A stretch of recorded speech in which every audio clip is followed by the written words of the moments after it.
Coming up on Tech News Today, Twitter tries to make up with developers. iOS 7 delayed, but the iPhone's not. And Baidu making its own glasses just like Google. Plus some bad news for LucasArts. All that and more coming up. Netcasts you love. From people you trust. This is Twit.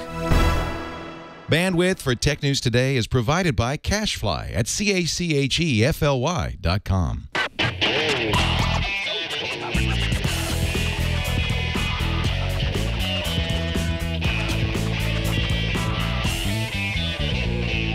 This is Tech News Today for Wednesday, April 3rd, 2013. Tech News Today is brought to you by Gazelle, the fast and simple way to sell your used gadgets. Find out what your used iPad, Samsung Galaxy, and other smartphones are worth at Gazelle.com.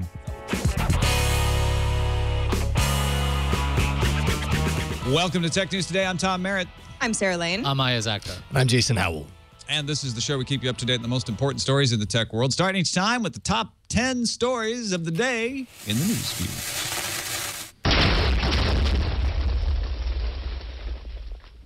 Reuters reports Google will launch a new version of the Nexus 7 tablet in July. Asus Tech would continue to make the tablet, but a Qualcomm Snapdragon processor would replace NVIDIA's Tegra 3 due to power concerns.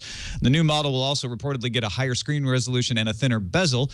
Google hasn't decided on a price, but Reuters sources say they're considering leaving it at $199 or possibly even dropping it to $149. So still in the bargain section. Who's ready for some Apple rumors? I'm going to give them to you whether you want them or not. The company is pulling engineers off of OS 10 10.9 in order to make sure that iOS 7 ships on time, or so sources are telling Daring Fireball's John Gruber. Current iOS engineers with off-campus carry privileges are having to use a polarizing screen filter to make it difficult for the great unwashed, those are my words, to see iOS's rather significant system-wide UI overhaul, says these sources. iMore's Renee Ritchie also reports that Johnny Ive's new involvement in iOS is, quote, apparently making many people really happy, but will also apparently make rich texture-loving designers sad. Oh, no. No more like leather-like things on my calendar. Yes. Twitter demoed some new card types for developers. Soon, you'll see a lot more data in Twitter cards, including links to mobile apps from partners like Foursquare and Etsy. Additionally, developers will be able to add images, video players, and product data to tweets. The new style of cards will go live starting tomorrow. The FTC put a bounty on killing robocalls, and the bounty hunters have arrived. The FTC robocall challenge kicked off in October, and it carries a $50,000 prize that has now been split between Serdar Danis and Aaron Foss. Their proposals would place numbers on a blacklist and whitelist and incorporate a CAPTCHA-style test to prevent illegal calls from ringing through. Danis's plan requires an app or a device, while Foss's would use a cloud-based system. Google's Daniel Klein and Dean Jackson won the Robocall Technology Achievement Award with an algorithm approach, kind of like anti-spam. That award was for companies with more than 10 people and awarded no cash prize. China's biggest search engine, Baidu, is working on its own version of Google's Project Glass called ByDoI, according to news site Sina.com, or Sina, S-I-N-A. The device has an LCD display, voice-controlled image recognition, and bone sensing. Sounds a lot like the voice control functions on Google Glass eyewear. ByDoI folks can make phone calls, search the web, and use gestures to take and send photos. According to the report, the device will apparently also have an open platform for developers. Storage nerds start drooling. Seagate is now Seagate is now shipping the world's first 4-terabyte hard drive. The drive spins at 7,200 RPM, has 64 megabytes of cache, and uses 4 1-terabyte platters. It's going to cost somewhere in the neighborhood of around $200. I think I'm going to start ripping my Blu-rays right now.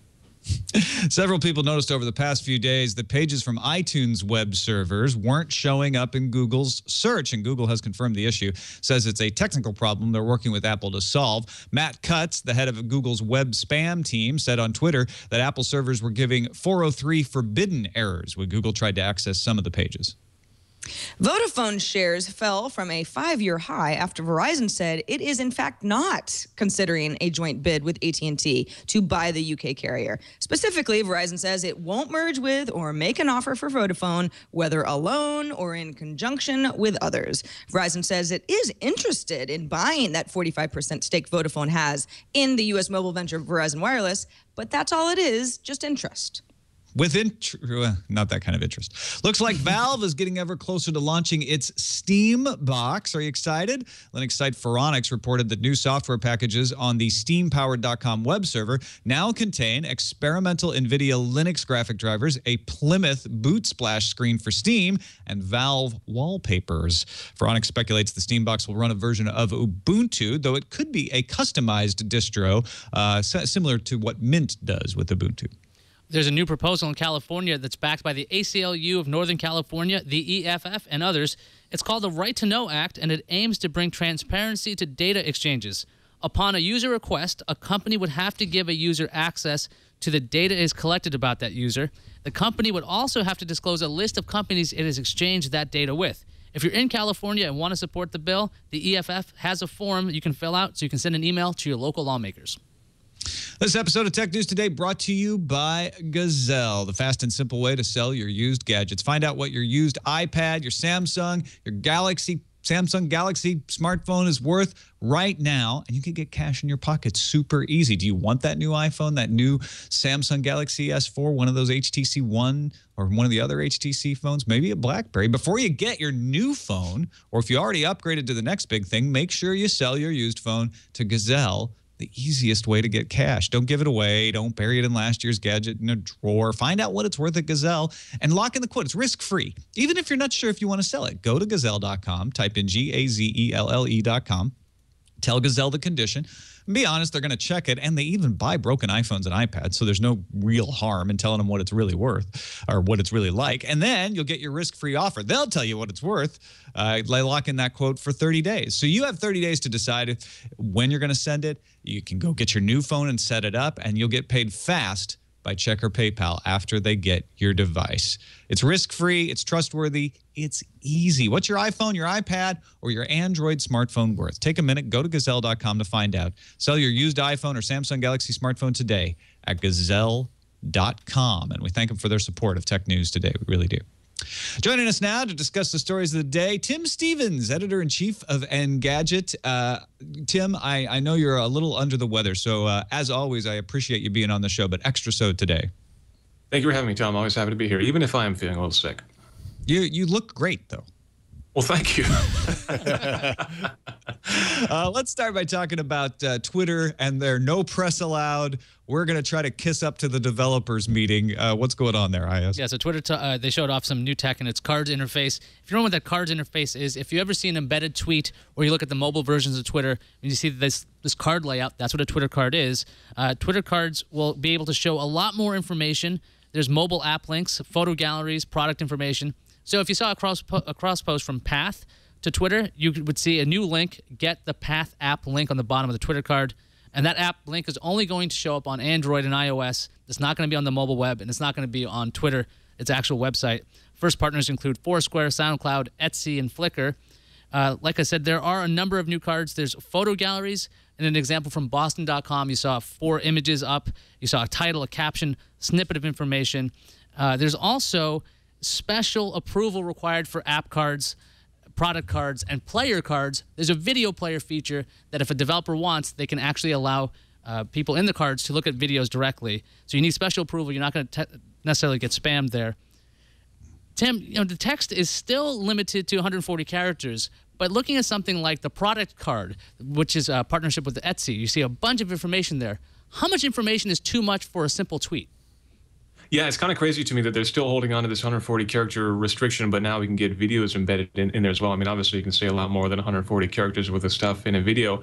But, as a property that has a lot of apps, I'm pretty excited about this because this means we can really share some rich stuff. I can't wait to have our developers dig into this and see what we can do to have apps like Distro on our end. It's hard to share some content in apps on Twitter at this point, specifically if you want deep linking within apps, which this will support.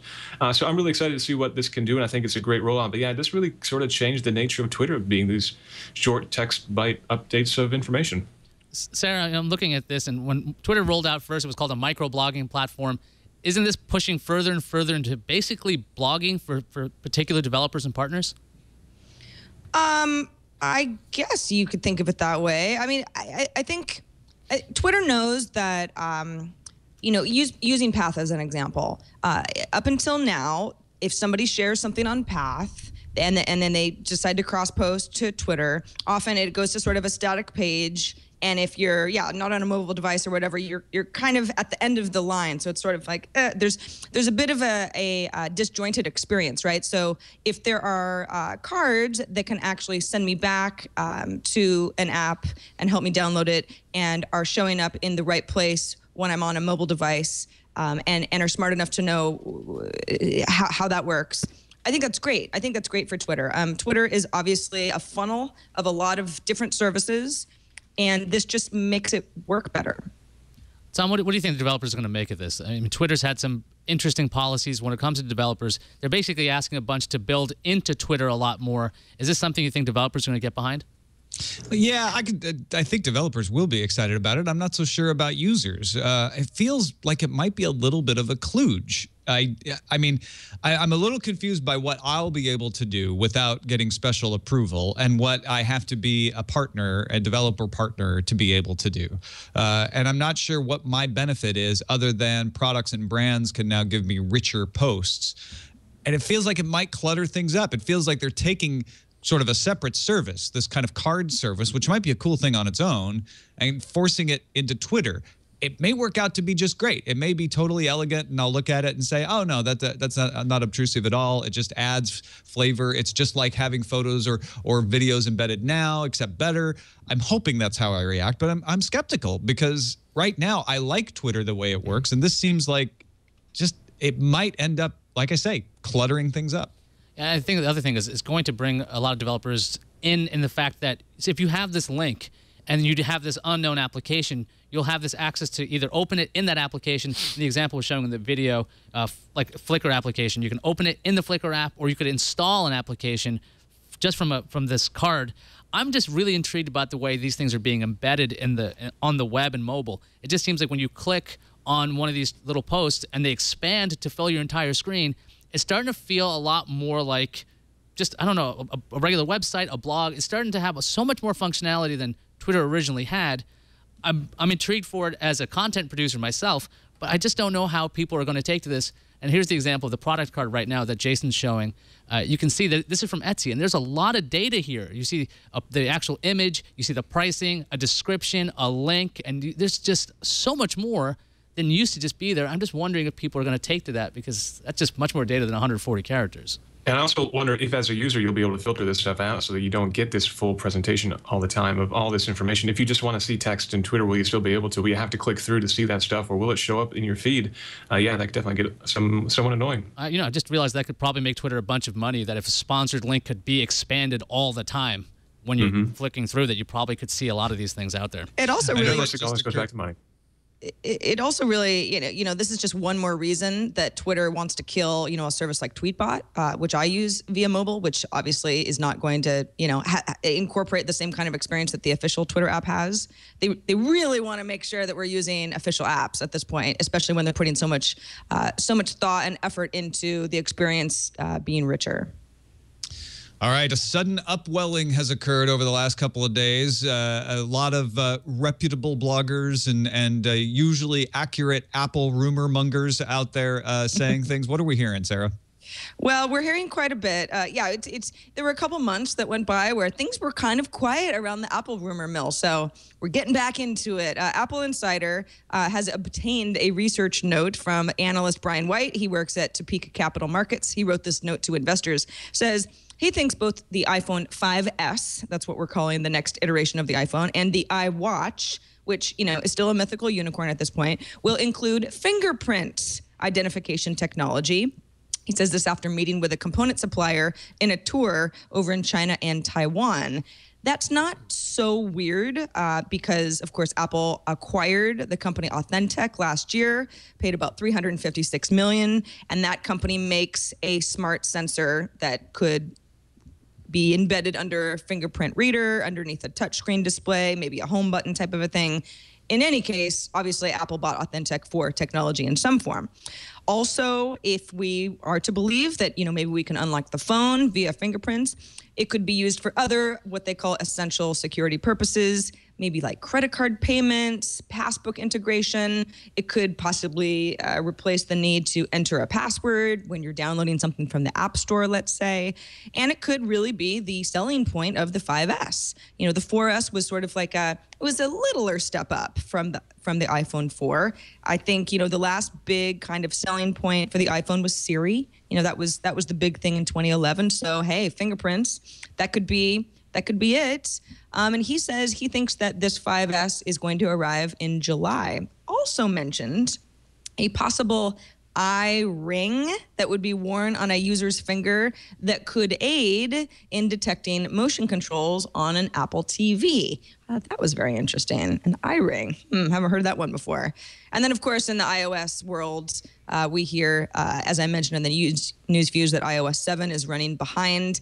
Although, if you talk to any engineer at Apple, that's the par for course. Anytime a new version of anything is close to getting pushed out, they're usually running behind. But that there is a possible system-wide UI overhaul for iOS 7. So, and we were just talking about this yesterday. What's next? What's next for the home screen of grids of Square apps? Tim, I know that you were sort of in on some of the conversation with the Apple folks yesterday on a branch thread. What do you make of this? Yeah, it's interesting to see so many stories kind of spawning as a branch thread. Actually, it's the first time I've seen one that's quite as fruitful as this. But yeah, it's a lot of interesting speculation for sure, and certainly there is a lot of anticipation for the iPhone 5S, but a lot of people are also worried that the 5S is going to be received much like the 4S was before. And having fingerprint authentication would certainly be a nice new feature added in there. And it has been just about a year since they acquired Authentic, so that's about the right amount of time that they would need to be integrating something like that into the hardware. But yeah, I mean, in terms of timing and that sort of thing, it's hard to predict at this point. It used to be that Apple was on a pretty regular release schedule for their hardware, but things have been changing a lot lately, so it's a little bit hard to know. We do have WWDC coming up here in June, and I think it's a pretty safe bet that we'll see iOS 7 in some shape or another unveiled then. Whether it'll be shipping then or whether it'll shipping a few months later because of delays, that remains to be seen. And what exactly it'll look like, too, is a bit of a question mark at this point, too, with Johnny Ive coming on, of course, and taking things over there. We're expecting a lot of changes. And, yeah, I think we probably will see some flatter textures, as we're alluded to in that branch conversation. But at this point, in terms of functionality, that's a big question mark in my mind. Ayaz, what do you think about the what do you think about the fingerprint tech? Is that enough of a selling point for people to have renewed interest in iPhones if they don't have them already? I don't know if it's going to bring a new interest into it. I mean, biometrics has been around for a really long time. ThinkPads have had them for a number of years. Apple laptops haven't bothered to include biometrics as an authentication element. But I would think since Apple is getting into the business side and trying to get people back, or to keep, this is an odd thing, to keep iPhone users there, to have the security function as a biometric authentication, that seems really interesting to me, because we keep seeing these reports of how to bypass that lock screen. With every iteration of iOS, there's been this bizarre hack that you could do if you do some swipes or you remove the SIM card in the middle of it. If you can introduce an element, a physical element, that makes it a little bit more difficult to bypass a lock screen, to have more security, Apple could then be standing pretty on this concept of, look, we're really secure. We have something that nobody else does, and they could be winning away government contracts and business contracts they probably wouldn't be able to get otherwise. Well, just because they have a fingerprint sensor doesn't mean that it's not hackable. I mean, those hacks that work on the lock screen could conceivably still work on fingerprint sensor. But I think this is a great thing for user convenience. I would love to be able to just put my thumb on the phone and have it unlock automatically. That's so much easier than typing in those 4 characters every time you have to unlock the phone. So for ease of use, if nothing else, I think this is great, and I think it's believable. And as Sarah, I think you nailed it. Like, they always have delays on iOS. Apple always puts stuff out when they think it's done. So this is nothing new. But the idea of a system-wide UI overhaul, it's kind of overdue at this point. So I'm happy to hear that, if it's true. Let's move on to talking about ByDoI. Now, you may have heard this on April 1st. You may have assumed, as most people did, that it was an April Fool's joke. Baidu, of course, the top Chinese search engine, and the report was that they were working on a similar thing to Google Glass, their own set of glasses. LCD display, voice-controlled image recognition, bone sensing technology, could make phone calls, search the web, take and store photos. Well, it turns out Baidu says, yeah, we are working on something like that. ByDoI, according to Tencent Tech and Sina.com, is real, and Baidu has reached out to several outlets, including Engadget. Tim, Kaiser Kuo told Engadget that we really are developing something similar in its basic functionality to what was described in the Sina Tech report and other sources in the press. The reports were correct in their essentials, though they got some of the details wrong. And they say, look, we don't know if it'll ever become a product. It's just something we're researching. Interesting that Baidu is working on this. Great to see somebody else kind of maybe coming with a competitive product eventually. Also interesting that they would come out and confirm it and say, look, it's total research. We just want to say, yeah, we are working on that. Why do you think they did that, Tim? Well, the timing, of course, was very interesting. As you mentioned, it kind of came out on April 1st, and we weren't really sure about it. And that's why Richard Lai, our editor-in-chief of Engadget Chinese, reached out and got the confirmation. I think as search as moving to mobile devices, and as people are using their mobile devices for more and more of their computing, ultimately Baidu needs to be getting ahead of this. And Google is certainly, leading the way with Google Glass, and I think Baidu sees that they need to be there too. The interesting thing for me is that this isn't really, a formal product, and ultimately they think it'll be a suite of products that'll include necklaces and rings and other things that, are wearable that you can do searches through. And I think that the future is bright for wearable devices. This one in particular, I think, looks a little bit clunky. As you can see, it's kind of a big thing with a big earpiece. But, you can envision a more streamlined version of this. You can also envision, different wearable devices, indeed wristwatches and that kind of thing that you could do your searching through. And ultimately, something that Baidu needs to do, whether or not they're going to lead the market, as we think Google probably will this year, that remains to be seen. I think probably they'll be following. But being a fast follower doesn't hurt when you're, making way into a new market like this. Yeah, it certainly has worked in the past for lots of phone and tablet makers called Apple. What is it with rings? Sarah, do you want a ring from Baidu to go with your Apple ring? I mean, the ring thing came out of nowhere, right? It's like, okay, everybody's doing the glasses. Apple ring thing from like really uncreditable sources before, so I'd never believed it until now. Yeah, I don't know. I mean, it's like what's next? Ankle rings? It's okay. So we've got glasses, we've got watches, we've got possible rings. I mean, I guess actually the idea of a ring makes the most sense because, if it's going to be part of gesture-based technology, it's maybe the least obtrusive thing that you could wear, but I don't know. I mean, the sizes are really important, and you can have a watch that has a variety of different sizes, and that's okay. But then when you're getting into like a ring area, I don't know. And then it's got to look good because then other people might have jewelry. It's all very complicated to me. I'm intrigued. But it seems a little silly. Ayaz, you want to wear your computer? I do actually want to wear my computer. I like the idea of Google Glass, even though I can never say it properly. Still drives me crazy. But ByDoI, thank you for naming it that. Whatever these things are, I would love to be able to have access to information wherever I go. I think what's going on with the rings ideas, the watches, the things on your face, all these different versions. I don't think there's one particular form factor that's going to work for everybody. I think that if you're going to try this wearable computing thing, you have to try it on every single front. There might be somebody who wants to wear a ring. There might be somebody who wants to wear something on their wrist, maybe around their neck or as their glasses. I just think that this is a very new thing that can actually happen. I mean, we've seen this stuff in science fiction, but for it to actually become a reality, there has to be a number of different things. I think the company that probably do the best job, Samsung, because they make everything in every size anyway. So why not make watches, rings, and necklaces and glasses they're probably going to do this. Actually, I think they are working on watches.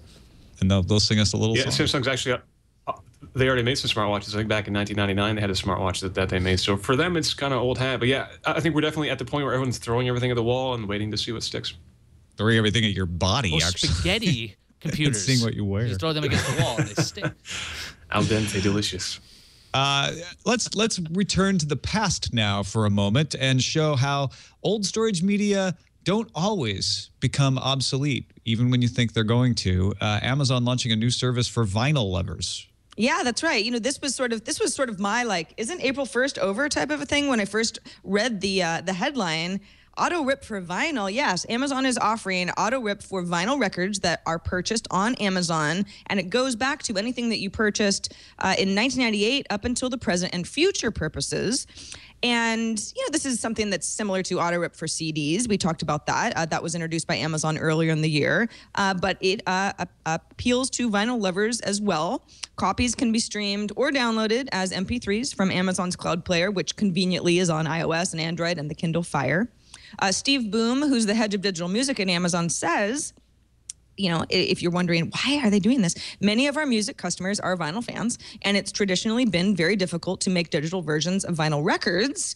Now customers can enjoy the albums they buy wherever they are and not when they just have access to a record player. Now, I, again, was like, who is this really going to apply to? And it turns out that vinyl sales are on the rise, people. This is not just some niche thing that a few people are going to enjoy. In fact, Nielsen SoundScan is reporting that sales of vinyl LPs in 2012 were at 4.6 million units, which is up from 3.9 million in 2011, which was up from 2.8 million in 2010. So this is actually a facet of music lovers that is growing, not shrinking. And I think really what it says is Amazon says, hey, listen, you know, this is a service that we can offer people. People can buy records on Amazon, and then they can just enjoy those records when they don't have access to vinyl. Indie record stores just have, you know, one more reason to shut down, because someone like me who has a record player and some records, it is, you know, even though vinyl is fun and throwbacky and, you know, sort of like the yesteryear, and some people think that vinyl actually has the best sound, you know, of everything, it is a little bit clunky. You know, you kind of have to like hang out near a record player and flip them over, and there's a lot of work that goes into enjoying vinyl. So for me to be able to have a digital copy every time I buy vinyl off Amazon, that's awesome. Tim, are you a vinyl fan? Is this something that you would take advantage of? I'm not personally a vinyl fan, but I definitely know people who will go out and buy vinyl just because they want something tactile, you know, something with big, beautiful album art, and something, of course, that sounds like vinyl does. And then they'll go out and buy the CD, or they'll go out and buy the MP3 as well. So, you know, this kind of takes care of both things in one shot, which is great. I also love that we're kind of finally getting back to the MP3.com days of the late 90s.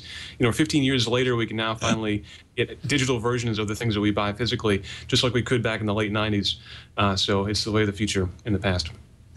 Yeah, maybe the Concorde jet will come back now too. In some ways, we lived so much better in the 20th century than we do now. We got space travel coming up, right? That's being privatized, so I guess we might get there. I love this idea because you have that warm sound of vinyl. That's what people say it has. And the thing is, for convenience, you have these mobile versions, MP3s, that obviously will sound very different.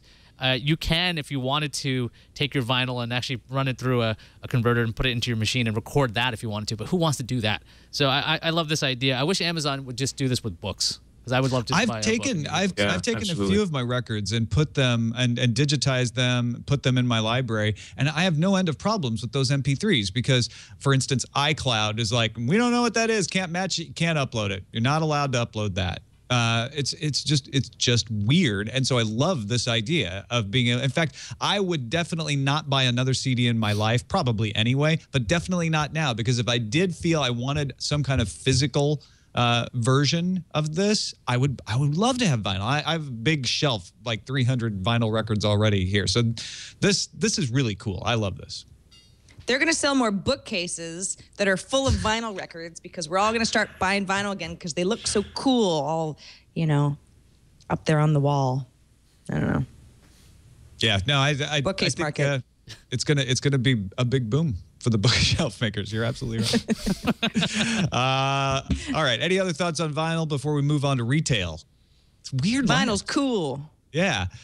Well, we are going to need more retail space. You may think that MP3s killed vinyl. Well, obviously not. You may think that online shopping is killing the need for buildings. It's not. Wired article by Marcus Wolson today talks about how in Europe, retailers are going to need 25 million square meters of space, additional to what they already have, over the next 5 years. This, according to real estate researcher Jones Lang LaSalle. That's 7 Central Parks worth of additional retail space to serve online shopping.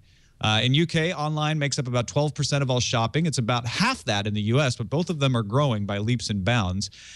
And they need lots of new structures. They need mega warehouses to handle all of that back end of inventory that they're going to deliver. They're talking about needing smaller warehouses closer to cities because everybody's after that same-day delivery service that they'd like to provide.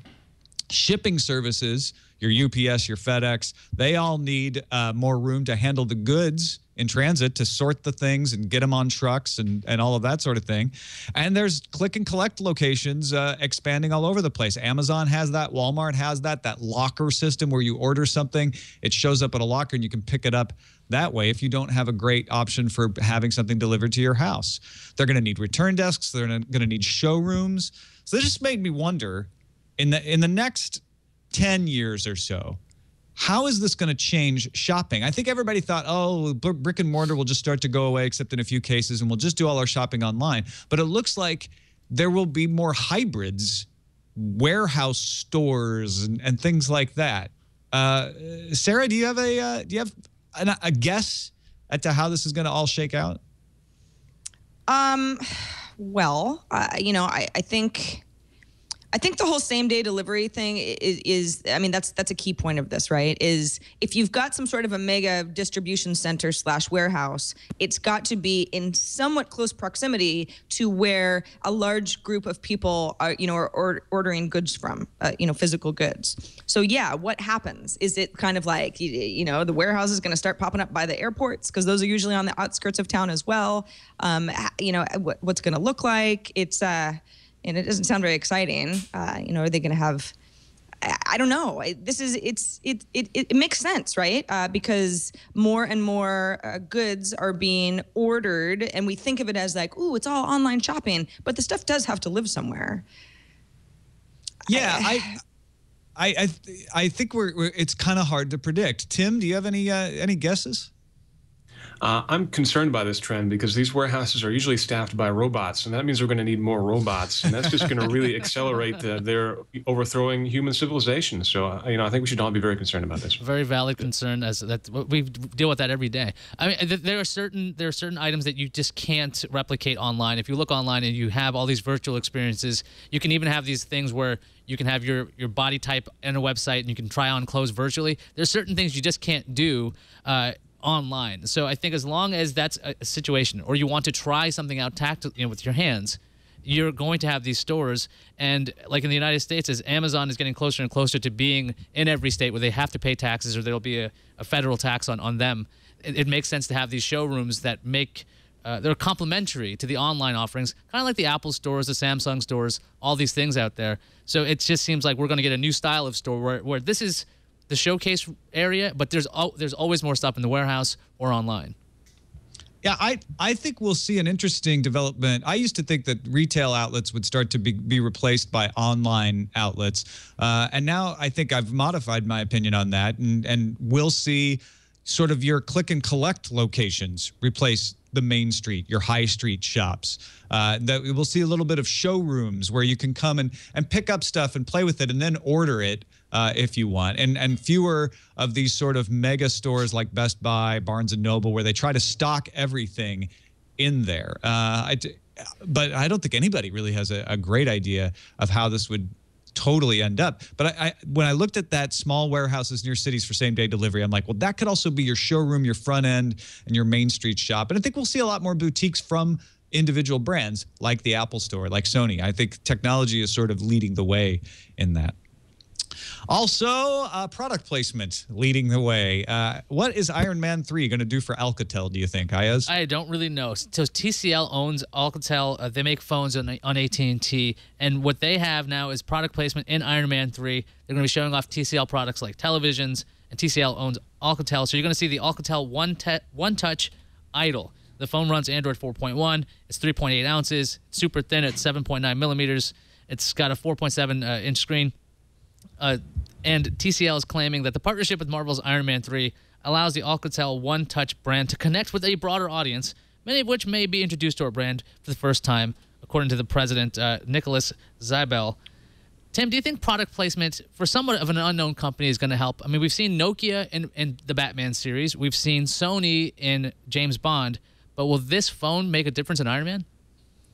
I think there has to be some level of brand awareness before you can dive in like this, and I don't think that there's really that much right now for Alcatel. I think it'd be better if they started with something, you know, a little bit wider spread, some magazine and billboards and that kind of thing to establish a little bit of brand recognition before you dive into something high profile like this. I mean, if you look back at the Nokia phone, I think the 8100 in the Matrix series, that phone was never a success here in the U.S. at all. It certainly didn't help Nokia to gain any sort of brand recognition back then. That was, you know, a big shot in the dark, and it's certainly a big expense for the company at the time. It didn't really help them at all, and I'm afraid to say I don't think that this will help Alcatel very much right now either. So what do you make of this? Do you think that Iron Man could be a taste maker? The big partnership with Audi, I saw a lot more Audi cars. At least maybe I noticed them more. Do you think people are going to notice TCL and Alcatel a little bit more? Well, I mean, it's a lot of people are going to watch the movie, right? In fact, we just had our summer movie draft, and we were all arguing, you know, whether Iron Man 3 is going to be the biggest movie of the summer. It's certainly going to be one of them, if not the biggest. So it's definitely going to put Alcatel, you know, in front of a lot of potential consumers. But these are the sorts of things that I think are in general misguided. I don't think that people pay enough attention to that sort of thing. Product placement in movies is sort of annoying anyway, but I've never bought a Coca-Cola because there was some pivotal scene where everybody was sitting around, you know, the police precinct drinking Coca-Colas or anything like that. I think that I think it is a marketing ploy. It is creative, you know, best of luck. But no, I don't think that this is the way to sell units. Tom, do you think there's any difference that it's Iron Man that they're using? It's not like a regular drama or something. Iron Man is known for gadgets. And if Iron Man's using it, why shouldn't you? The idea here, Derek Chen sent us a great email on this past frame rate earlier this week explaining the different main groups that advertising falls into, and one of them is branding. It's not direct response. They don't want you to go out immediately after Iron Man 3 and buy an Alcatel phone. What Alcatel is going to get out of this is branding, and they're going to get exactly what you talked about, Ayaz. You're going to notice Audi more often. You're going to notice Alcatel. You'll think about Alcatel. Your eyes won't pass over the Alcatel phone anymore, and that has a kind of knock-on effect of having more people possibly buying Alcatel. I don't know how much Alcatel is paying for this to make it worthwhile, whether they'll sell enough in, you know, eventually down the road. But Alcatel certainly has a branding issue. So if you're going to try to solve a branding and awareness issue, this would be the way to do it.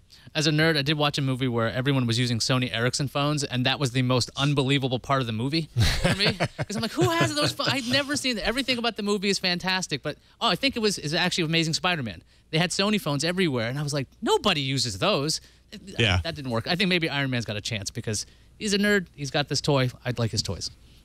Now, just breaking, a bunch of folks in the chat room pointing this out. Kotaku, Joystick, several other people reporting that Disney has laid off the staff of game maker LucasArts. That's the game division of George Lucas's empire. Disney now, of course, owns the Lucas projects. They've canceled all the current projects. That includes Star Wars First Assault and Star Wars 1313. And say they are going to pursue a licensing model. So it sounds like Disney was like, we just don't want to make video games. We don't understand this. There's been a lot of confusion about the direction for LucasArts over the last couple months, and that's it. That's it for LucasArts. They'll take the Star Wars franchise and they'll license it out to others. So you might see Star Wars games coming from Bungie or EA or Valve or who knows who else. Those are probably not the most likely, but the point is anybody could now strike a deal with Disney to make a Star Wars game. Tim, first glance at this, do we think that that's good for Star Wars fans? It's obviously bad for LucasArts employees. Yeah, it's definitely bad for them. I think we could see some great Star Wars games down the road from other developers, but I'm thinking more about the legacy of this being lost. I mean, think about Grim Fandango and all those great adventure games that were made over the years. What happens to those franchises? There's a lot of great franchises that came out of LucasArts, and maybe we'll see those on more platforms now as Disney tries to kind of open things up and license things a bit more. But for me, it's a little bit sad, kind of as an old-timer gamer. There's a lot of great games that came out with LucasArts, so it's a sad day. Ayaz, what do you think? And you're telling me YYZ is the first one in chat you saw pass this along. So thanks to YYZ, aka the Toronto Airport. What do you think of this? I think that Disney. I have to double check this, but I'm pretty sure Disney has its hands in video game development, at least when it comes to. I've seen a lot of mobile Disney games, but I don't know who makes them. So I don't know if it's a Disney Interactive Group property or if it's third party. But it could be a real great thing for a lot of game developers right now who are just saying, look, we can actually get a license to these things and make a different game. As Tim is saying, I remember seeing LucasArts. I've seen that. I just remember seeing that logo everywhere. When I would go into the stores, like Electronics Boutique in the mall. I'd go in and I would always see these games. Badges. Yeah, and so it's a bit sad that way, but I think this could be very interesting for games in the long run. All right, let's fire up the randomizer. This is actually the opposite of random because we totally planned it right before the show. But so random because we never do that. Exactly. Right. The randomness of not being random. You have to do it sometimes. Tim Stevens, you got a backer edition of Ouya. You were an early backer, apparently, so yours has arrived. Mine hasn't yet. And you've got to put it through its paces. Article just went up on Engadget. What'd you think? Yeah, I think I'm backer number 230. So I did get in pretty early when it went live. So yeah, I got my console on Monday morning, which was great. Shipped from Hong Kong, made it pretty quick over the weekend. Actually, I was impressed. Right now, things are pretty early. So basically, the tone of my review is to think of this as a beta release of the console, with the full release to come in June 4th when it hits retail. There's a lot of problems with the controller. For example, the faceplates, they pop off really easily, and also the buttons will get stuck underneath them. So if you hit the O button hard, it'll get stuck under the faceplate and it won't pop back up again. Little things like that we wouldn't expect to see out of a high-quality first-party controller. And the game selection right now is very limited, too. There are some good games in there, like Wizorb and a few others, but all the games that are really worth playing have all been on some other platform already. They've all been on Android or iOS or on Steam. So if you're looking for, new games, new exciting indie titles, they're not there right now, but obviously there's a lot of interest from the indie developer community. So I'm hoping that between now and the next 2 months before the retail release, things will improve on that front as well. And there's also some needs for the interface is very simple and needs some fixes there too. So it's very early at this point, I think. And really, if people have backed it early and they're waiting on the consoles, I think they just need to know there's still a lot to come for this device. So right now, I wouldn't really treat this as a full retail release. I think some people are going to be disappointed, but I hope that between now and June, things improve and we'll be looking at more of a contender for, a proper home console. So software kind of snappy? That's what I've heard from others. It's the interface is actually a little bit slow. The menus themselves are a little bit sluggish, especially considering how simple they are. But gameplay itself is quite good. I mean, it's a Tegra 3 processor, and things run about as you would expect. I played Pinball Arcade in here, which ran fine, and Cannonball you just stopped playing as well, which ran well. The Ball is probably the best looking 3D game that's based on the Unreal Engine. It's been on the PC for a while now. That's kind of like a Portal-style first-person puzzler. But the graphics there, are roughly on par with, I'd say, Quake 3. So, we're not really talking next-generation gaming here by any means. But they look good enough. And, yeah, I think the majority of the titles you're going to see on here are going to be much more simple 2D kind of retro-styled games. And there are some fun ones there. But, again, it's just the selection right now is very limited. So, again, I hope over the next 2 months things will improve. But right now it's a little bit rough around the edges. Cool. Well, if you want to find out the full opinion, check out the article that Tim just posted at Engadget.com. Let's see what's on the calendar. During the show, if I seemed a little distracted, it's because I was playing with video. That's something that we've talked about. It's from the team at Rdio, and you would think sort of the video version of Rdio, which could get people really excited because you think, wow, so you pay a subscription and you watch all the TV and movies you want? No, from everything that I can see, I've got it open here on my account, it's more like just an iTunes competitor. If I click on Django Unchained, for example, I can watch it for $15. I have no option to rent. And Video already has my credit card information because I am a Rdio subscriber. I don't know. I'm going to have to play with it a little bit more, but it's somewhat curious that it's not a subscription model like their music portion of the company is. But anyway, that launched during the show. Also, the mobile phone is celebrating its 40th anniversary today. Yes, the first cell phone call was placed 40 years ago. Of course, we've talked about it already, that tomorrow is Facebook's big Come See Our New Home on Android event. We'll be covering it live within TNT. It starts at 10 a.m. Pacific time. Also tomorrow, the HTC One pre-sales start on AT&T. Let's see what's incoming. Incoming message. Got an email from George. It says, "Hey crew, I'm in line for a Model S and I've received an email today explaining the upgrade for my 40 kilowatt battery size. To explain, you can upgrade the 40 kilowatt hour to the 60 kilowatt hour now or later." From the email, it says, "Can be upgraded to the range of 60 kilowatt hour pack upon request by you or a future owner. Your current Model S order will now be automatically updated to include the software-limited 60 kilowatt-hour battery. If you would like to upgrade, you can do that later." He also says that he gets the upgrade for free. He says, "Woohoo! I can upgrade later for the above fee. I hope it's not an April Fool's joke." And he also made a personal request that Elon Musk gets him the Tesla faster. Hear that, Elon? We know you're not listening. So best of luck. Somebody tell him. If you're confused by that, what he's saying is he's getting the physical battery. We covered this story the other day. But at any point in the future, he can pay the difference and unlock it. Because remember, they're locking the 60 kilowatt hours range down to that of what the 40 kilowatt hour batteries would have been if you only paid for the 40 kilowatt hour hardware. If he upgrades now, it'll cost $10,000. If he chooses to upgrade later, it's going to cost $11,000. So and they could probably raise that if it's much later, one would think.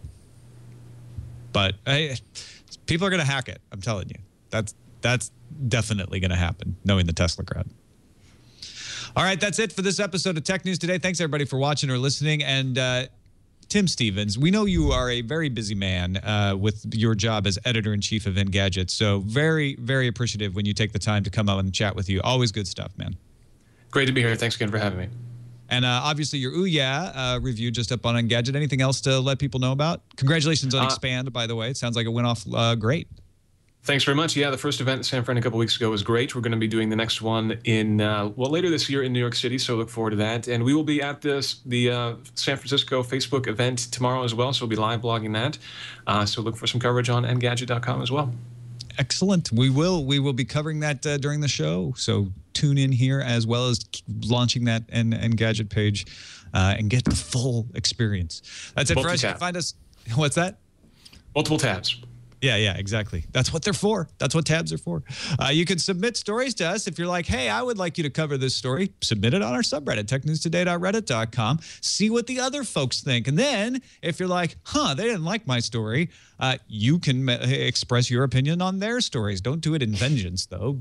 Vote up the stories you like. Vote down the stories you don't want to hear about. That's technewstoday.reddit.com. You can find all of our information at our website, twit.tv/TNT. You can email us, tnt@twit.tv, and give us a call, leave us a voicemail. Our phone number is 260-TNT-SHOW. Bonnie Cha from All Things D joins us tomorrow. We'll see you then.